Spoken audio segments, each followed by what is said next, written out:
ഈശോ മിശിഹായ്ക്ക് സ്തുതിയായിരിക്കട്ടെ. ഞാൻ മാണിപ്പറമ്പിലച്ചൻ. കൈത്താക്കാലം 7-ാം ഞായർ. മത്തായിയുടെ സുവിശേഷം 6-ാമത്തെ അധ്യായം 19 മുതൽ 23 വരെയുള്ള തിരുവചനങ്ങൾ.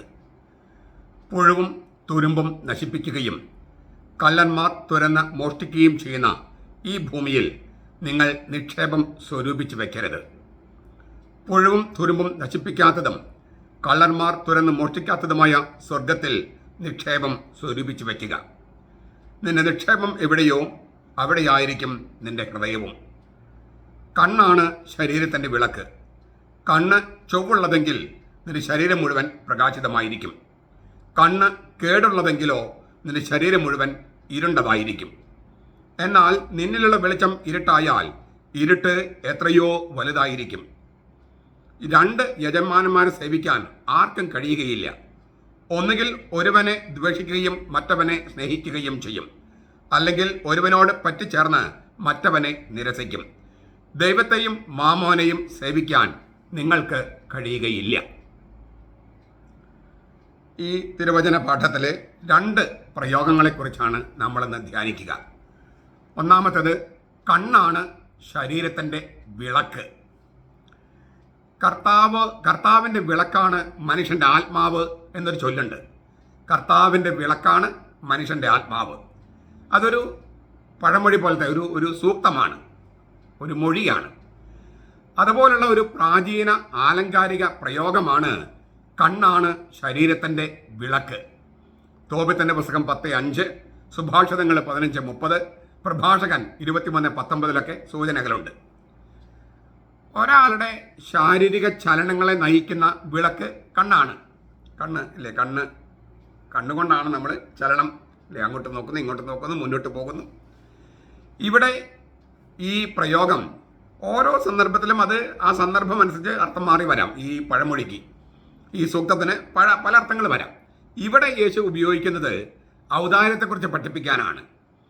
ആവശ്യത്തിലിരിക്കുന്ന സഹോദരങ്ങളുമായി തങ്ങളുടെ സമ്പത്തും മറ്റ് വസ്തുക്കളും പങ്കുവെക്കുന്നവരുടെ കണ്ണ് ചൊവ്വുള്ളതാണ്. അവരാണ് പ്രകാശത്തിലായിരിക്കുന്നവർ. തങ്ങളുടെ വസ്തുവകകൾ മറ്റുള്ളവരുമായി പങ്കുവെക്കാൻ പിശുക്ക് കാണിക്കുന്നവരുടെ കണ്ണ് ചൊവ്വുള്ളതല്ല.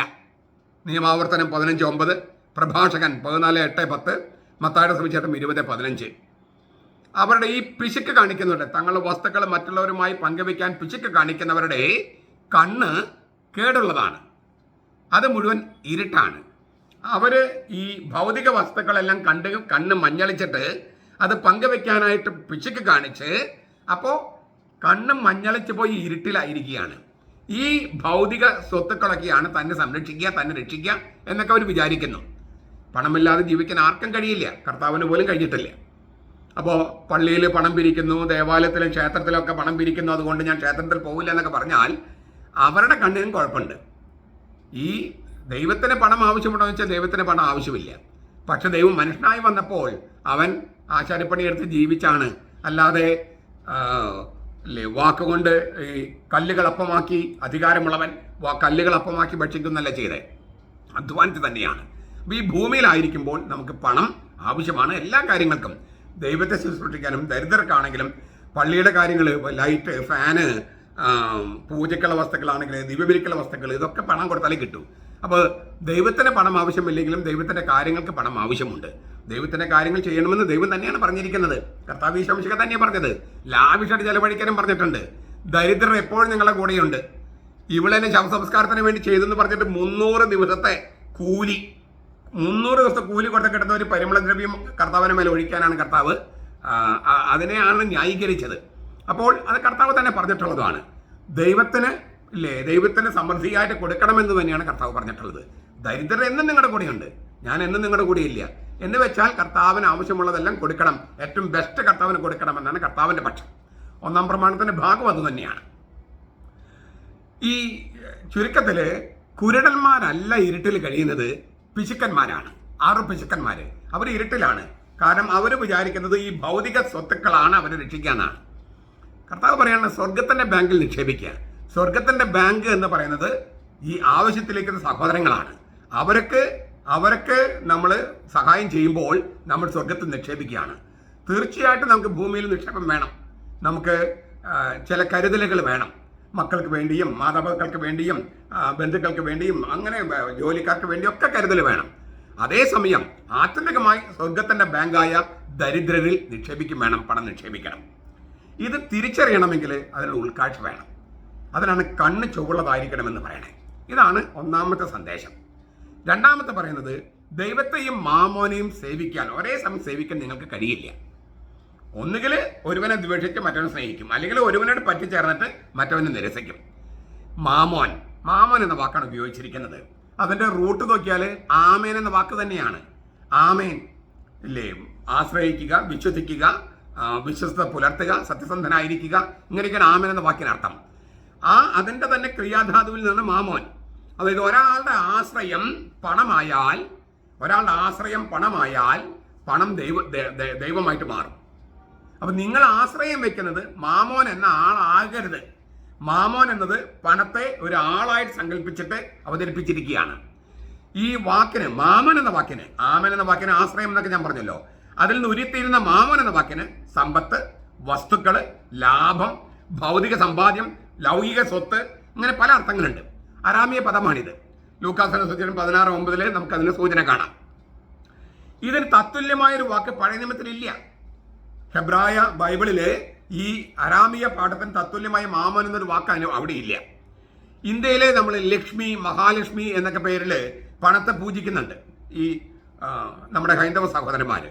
ഇതുപോലെ സിറിയയില് സമ്പത്തിന്റെ ദേവതയായി മാമോനെ ആരാധിച്ചിരുന്നുവെന്ന് ഒരു പാഠഭേദമുണ്ട്.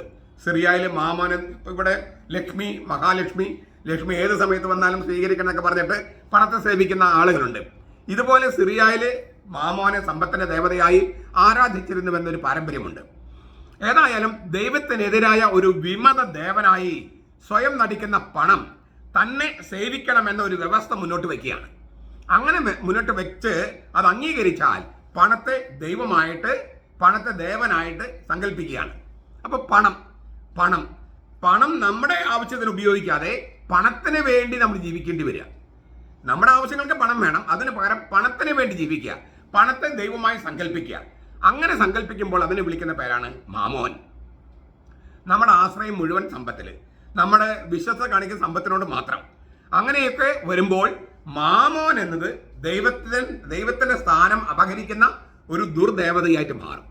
ഇതുകൊണ്ടാണ് ഈ 12ാം നൂറ്റാണ്ടിലെ പീറ്റർ ലൊംബാർഡ് പറഞ്ഞത് ഇതൊരു ദുർദേവതയാണ്, പണം ഒരു ദുർദേവതയാണ്. ദ്രവ്യാഗ്രഹം എന്ന മൂലപാപത്തിലൂടെ വശീകരിക്കുന്ന ദുർദേവതയാണ് മാമോൻ എന്ന് പീറ്റർ ലൊംബാർഡ് പറയുന്നുണ്ട്. ദ്രവ്യാഗ്രഹം എന്ന മൂലപാപത്തിലൂടെ നമ്മെ വശീകരിച്ച് നമ്മൾ വശീകരിച്ച് അടിമയാക്കുന്ന ദുർദേവതയാണ് മാമോൻ എന്നാണ് ഈ പീറ്റർ ലൊംബാർഡ് പറഞ്ഞത്. അതിനൊരു ഒരു സാധ്യതയുണ്ട്. കാരണം ഈശോ പറയുന്ന വാക്ക് നോക്കിയാൽ ദൈവത്തെയും മാമോനെയും ഒരേ സമയം സേവിക്കാനാകില്ല. അപ്പൊ മാമോൻ എന്നത് വെറും നാണയമോ കറൻസിയോ പണമോ സമ്പാദ്യം മാത്രമല്ല, അപകടം പിടിച്ച ഒരു ആത്മീയ ശക്തിയാണ്. അതുകൊണ്ടാണ് ദുർദേവത എന്നൊക്കെ പീറ്റർ ലൊംബാർഡ് പറഞ്ഞത്. അപ്പൊ കർത്താവ് ഈശോ പറയുന്നത് പണത്തെ ദാസനാക്കി നിർത്തിയില്ലെങ്കിൽ പണം യജമാനാകും. പണം യജമാനായാൽ അത് അപകടം പിടിച്ച ഒരു ദുഷ്ടാരൂപിയെ പോലെ പെരുമാറും. അതിന്റെ അടിമയായി നമ്മൾ പോകും. നമുക്കറിയാം എത്രയോ പേര് നമ്മുടെ കുടുംബങ്ങളിൽ പോലും ബന്ധങ്ങളൊക്കെ ശിഥിലമാക്കുന്നത് ഇങ്ങനെയാണ്. ഭാര്യ സ്നേഹിക്കാനോ മക്കൾ സ്നേഹിക്കാനോ ഒക്കെ പറ്റാതെ പോകുന്നത് പണം എന്ന ചിന്തയാണ്. ഞാൻ ആവർത്തിക്കുകയാണ്, എല്ലാവർക്കും പണം വേണം, പണമില്ലാതെ ജീവിക്കാൻ കഴിയില്ല. പക്ഷെ പണം നമ്മുടെ ദാസനായിരിക്കണം, അല്ലെങ്കിൽ ദാസിയായിരിക്കണം. പണത്തിന്റെ അടിമയായി നമ്മൾ മാറരുത് എന്നാണ് കർത്താവ് പറഞ്ഞത്. പണത്തിന്റെ അടിമയായി മാറിയാൽ ദൈവത്തെ സ്നേഹിക്കാൻ കഴിയില്ല. ഒരേ സമയം രണ്ട് ദൈവങ്ങളെ സ്നേഹിക്കാൻ കഴിയില്ല. പണം ദൈവമായാൽ പിന്നെ സത്യദൈവത്തെ ആരാധിക്കാൻ കഴിയില്ലെന്നാണ്. പൗലോസ് ലേഖ പറയുന്നുണ്ട്, ദ്രവ്യാഗ്രഹം അല്ലെങ്കിൽ അത്യാഗ്രഹം എന്നത് വിഗ്രഹാരാധനയാണ്. കൊളോസ്യ ലേഖനം 3:5. അപ്പൊ ശരിയായ വിഗ്രഹാരാധന എന്ന് പറയുന്നത് ദ്രവ്യാഗ്രഹമാണ്, ദ്രവ്യാസക്തിയാണ്, പണം കുന്നുകൂട്ടാൻ വേണ്ടിയുള്ള മോഹം. എന്ന് വിചാരിച്ച് പണക്കാർക്കെതിരെ ഒന്നല്ല ഈ തിരുവചനം. നമുക്ക് പണമുണ്ടെന്ന് വിചാരിക്കുക, പണം സമ്പാദിക്കാനുള്ള കഴിവുണ്ടെന്ന് വിചാരിക്കുക, അതുമായിട്ട് പല ഫാക്ടറികൾ, പല വ്യാപാര സ്ഥാപനങ്ങൾ, അതിന് അനേകം പേർക്ക് ജോലി കൊടുക്കുന്നു. അങ്ങനെ ജോലി കൊടുക്കുന്നതിൽ അനേകം കുടുംബങ്ങളെ പരിപാലിക്കുന്നു. ഇതിലൊന്നും തന്നെ തെറ്റില്ല. അവിടെയൊക്കെ ചെയ്യേണ്ടത് പണം നമ്മെ ഭരിക്കാൻ ഇടയാക്കരുത്, പണത്തെ ദൈവമായിട്ട് സങ്കല്പിക്കരുത്, പണത്തെ ഉപയോഗിച്ച് മറ്റുള്ളവരെ സേവിക്കുക, പണം പരമാവധി നമ്മൾ ആർജിക്കുക നേരായ വഴിയിലൂടെ, എന്നിട്ട് അത് മറ്റുള്ളവർ ശുശ്രൂഷിക്കാനായിട്ടും മറ്റുള്ള ജീവിത മാർഗമായിട്ടും മാറ്റുക. അപ്പോൾ ഇതാണ് ശരിക്കും പറഞ്ഞാൽ പണം നമ്മുടെ ആത്മീയ ശക്തിയായിട്ട് മാറ്റാം. അത് നമ്മുടെ ചൊൽപ്പടിക്ക് നിൽക്കുമെങ്കിൽ, പണത്തിന് ചൊൽപ്പടിക്ക് നമ്മൾ നിന്നാൽ അതൊരു ദുർദേവതയായിട്ട് മാറും. ഇതാണ് കർത്താവ് പറഞ്ഞതിൻ്റെ ചുരുക്കം. ഞാൻ പറഞ്ഞത് ആവർത്തിച്ച് നിർത്തുകയാണ്. ജീവിക്കാൻ പണം വേണം, എന്നാൽ ഭൗതിക വസ്തുക്കളെ ആർജിക്കാനുള്ള ആക്രാന്തം മനുഷ്യനെ നശിപ്പിക്കും. ദൈവത്തെ സേവിക്കാൻ പറ്റാതെ വരും. പണത്തിൻ്റെ അപകടത്തെക്കുറിച്ച് തിരുവചനം ആവർത്തിച്ച് മുന്നറിയിപ്പ് നൽകുന്നുണ്ട്. മത്തായിയുടെ സുവിശേഷം 13:22, ലൂക്കാസിന്റെ സുവിശേഷം 12:13-21, 1 തിമോത്തി 6:10, ഹെബ്രായർ 13:5, കത്തോലിക്ക സഭയുടെ മതബോധനം 21:13, 2013. ദൈനംദിന കാര്യങ്ങളിലെ ഒരു വലിയ സംഗതിയാണ് കർത്താവ് പഠിപ്പിക്കുന്നത്. ദൈവം, മാമോൻ, ഇങ്ങനെ 2 ദൈവങ്ങളുണ്ടാകാം.